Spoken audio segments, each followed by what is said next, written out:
We're here in Monte Carlo with Abel Sanchez, the trainer of Triple G, Gennady Golovkin. What did you make of that performance tonight against Martin Murray? You know, Martin's a tough guy. Martin took a lot of shots. We got to practice a lot of things that we've worked on in the gym.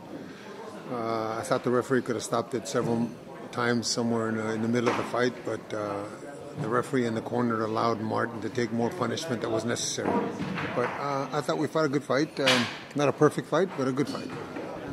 You mentioned Martin Murray, the fight could have been stopped before it was. But what did you make of him each time he got up off the canvas? That's the first time that he's been put down in his career, but he kept on getting back up. It's a warrior. It's a warrior. He's the second best middleweight in the world. He's the second best middleweight in the world. He just he proved to me that he proved to the viewing audience that he's a tough guy and he's gonna be somebody you're going to deal with in the future.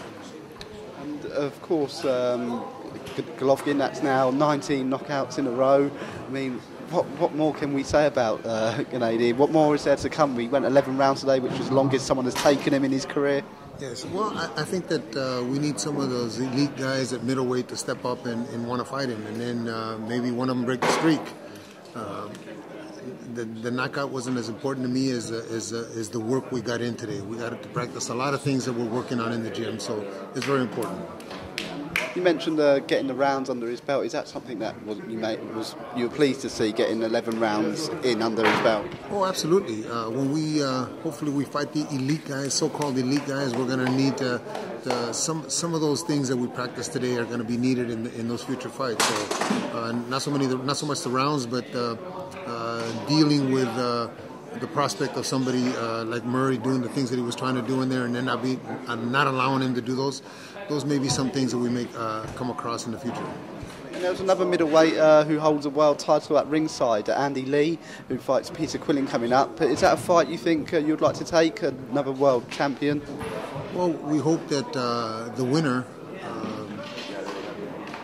is, how can I put it, is brave enough to want to challenge and try to unify the belts. I think that it's important for the viewing public and the boxing public to have one unified champion, and the best have to fight the best, or should fight the best.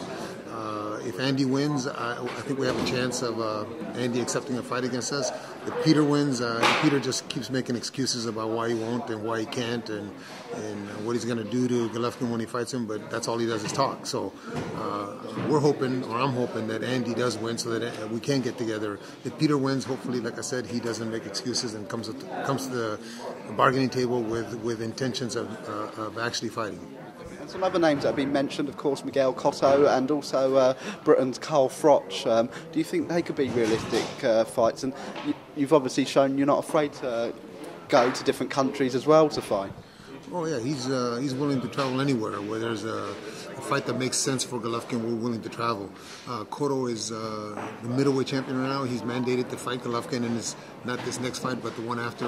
He has one option, and that option is going to be in May, and then before the end of the year, he has to fight Golovkin. Hopefully he doesn't vacate the title and doesn't fight us, but if he does, then we'll fight the next available guy. But we love that fight with Cotto. And what about Carl as an opponent? I think Tom Loeffler, the promoter, has talked to Eddie Hearn about that fight. I don't know how far that's gone, but of course, Carl would be a great fight at Wembley.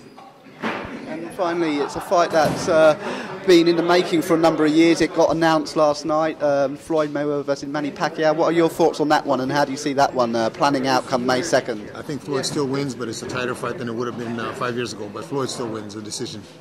Fantastic. You're welcome. Thank you.